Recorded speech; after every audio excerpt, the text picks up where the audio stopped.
So, first of all, let me thank all of our ESDSians who are here, our independent directors, Mr. Venkatesh Natarajan and TG Dhandapani sir, and Pamela, I'm not sure whether she has virtually joined us, but Pamela Kumar, she's there in the US right now, and Alip Sharma, our director from the Global Environment Fund, and all my ESDSians and family members of ESDSians, thank you for being here. I would request our ESDSians to come forward, just a matter of 10-15 minutes. And I would also want to invite a couple of people. Like I made a good list of people who won awards today, and some people who have not won awards but who are here today, and I would want them to come over on the stage at some point of time. So I'm going to talk today on new mindset. Now, what is new mindset? Like Make in India, like Venkatesh Natarajan also spoke about new mindset, new processes, and everything that we can do to make a better India. When we have an aspiration of $30 trillion economy by 2047, you definitely need a new mindset for that. It cannot be possible with your old mindset. So definitely what you can see here is we have our Nasik office is very similar to what you see on the right side. It's a new mindset. And with that new mindset, we want to understand what we need to give up. Because there would be a lot of things that we need to give up. If you see the history, there have been biggest of the companies. We've heard names of Kodak, or we've heard names of Blockbuster, Yahoo, so many big names. Like in India also, Tata Nano got launched and did not work out. Multiple examples are there in India, multi-billion-dollar companies who were such a trendsetter in a certain era. Nokia is a wonderful example that such companies were trendsetters. And they were like everywhere, people were talking about those companies only in those days. At one point of time, I think so you guys would have used MySpace also. And suddenly MySpace disappeared and Facebook took over. And same thing happened with Kodak also. So when when people went to Kodak, that this is the future, digital is the future, and then they said like this is rubbish, this is not going to work out. And what happened? We know what that is history. Blockbuster got an offer to acquire Netflix for maybe $1 million or something. They could have actually acquired Netflix for just $1 million. Blockbuster was a $9 billion company at that point of time. Then 65,000 retail stores. You cannot imagine what kind of company it was at one point of time. But with a very, very orthodox mindset. And Netflix got launched at the same time to compete against Blockbuster. And they were not able to compete with Blockbuster because Blockbuster was so successful in DVD rentals. But Netflix understood that the times are changing, and Netflix decided to become a streaming company. And from streaming, Netflix further decided to become an OTT service provider. And when Netflix became an OTT service provider, by that time, Blockbuster was completely out of the market. So why did this happen? What is the reason for failure of companies?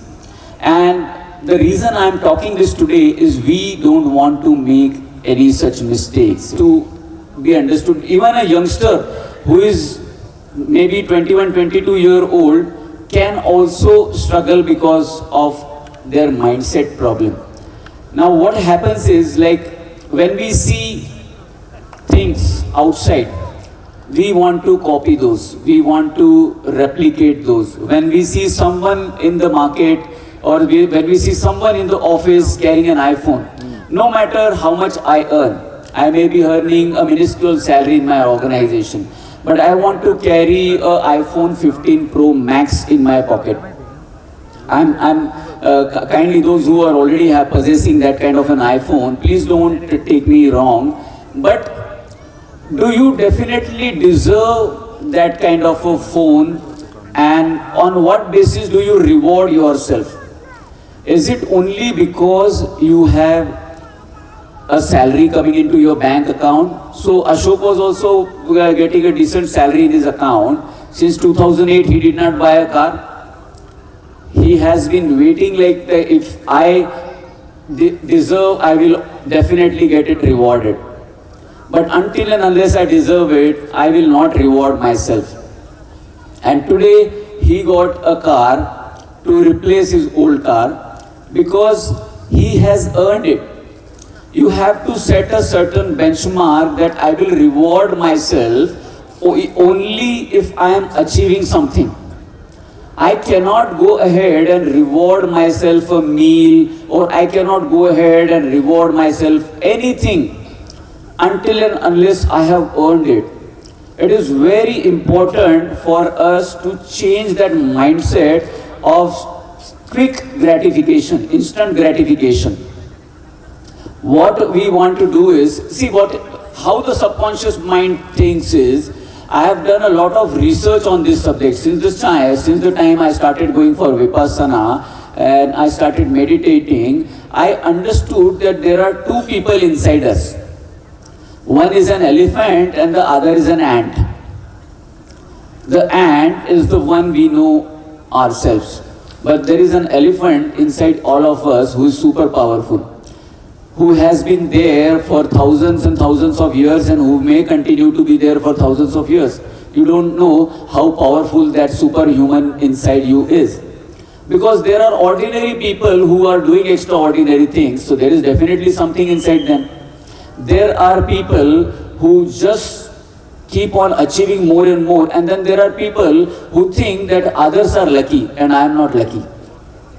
There is nothing called luck in this world.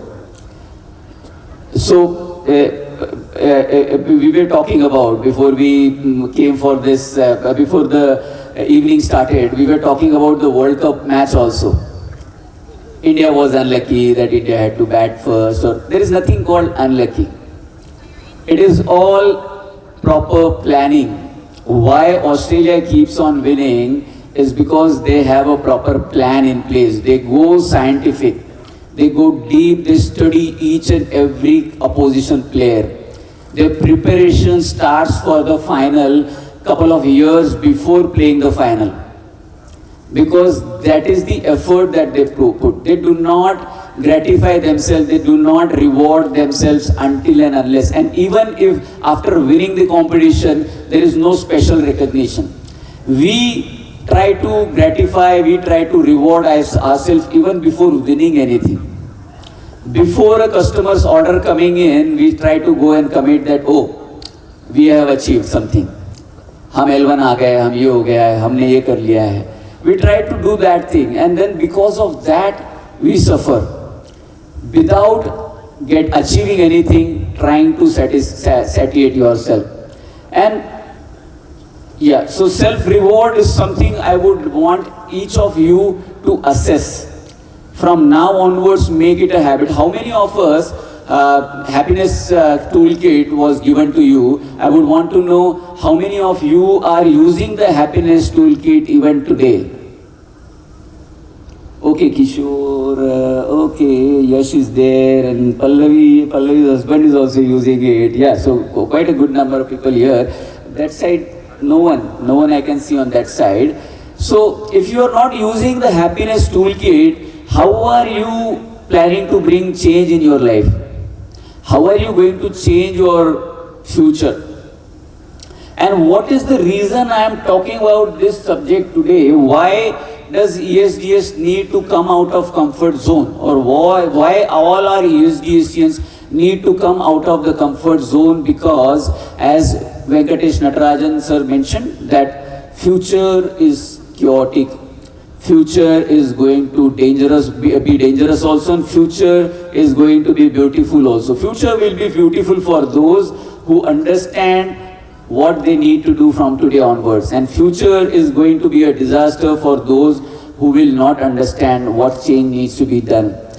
A couple of days back, we read that Infosys slashed the variables of their people by 15%. And many more companies are planning to slash the variable. It has started. What I keep on mentioning again and again, that AI is going to bring such a massive transformation that more than 5 crore people in India can lose their jobs. They can lose their jobs, or they will have to retrain for something better, or they may have to become chatbot experts or AI experts, because until and unless you relearn something, unlearn what you are doing at the moment, and this has already happened. People who were into manual testing, more than 1 lakh people who were there into manual testing, they had to repurpose themselves. So it has already happened once. Why don't we understand that it is going to happen once again now? Lakhs and lakhs of people will lose their job if they don't change themselves now. We have to adopt new generation technologies. We have to give up on our comfort zone. Boost your efficiency with tech. We have taken a decision now. A lot of things will be zero driven from here onwards.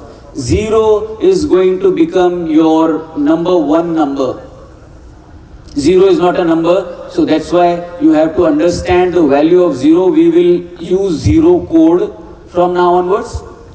Zero downtime, zero vulnerabilities, and if at all there are nines, then nines would be 99999, 999, 5 nines for uptime. Everything that we want to do will either be in the zero zone or will be in a 99999 zone. And that is the future for ESDS. We have to prepare ourselves to become a number-driven organization. The reason I am saying this today, this day, 28th of November 2023, is going to be a day in our history. It will enter in the books of, not because it's a 20th anniversary, because we are going to bring massive transformation in ourselves. We are going to, like as we had mentioned, we have to become lean. We have to shed a lot of junk that we have accumulated inside us. We have to give up a lot of things. Whatever traditionally we've been doing, there may be certain verticals, business verticals that we should give up. And I am not going to be a decision maker over there. Like Dr. Kalpesh mentioned, that you have to take a decision. So you will step forward, you will analyze, you will improve your consciousness, and then you will think on how are we going to come out of what is stopping us from becoming a great company. Today we saw some young people coming on the stage, a lot of young people in the rising stars also, in the star category also, in a hi-fi category also, and special recognition also. And why this people from the age group of 20 are able to achieve so much?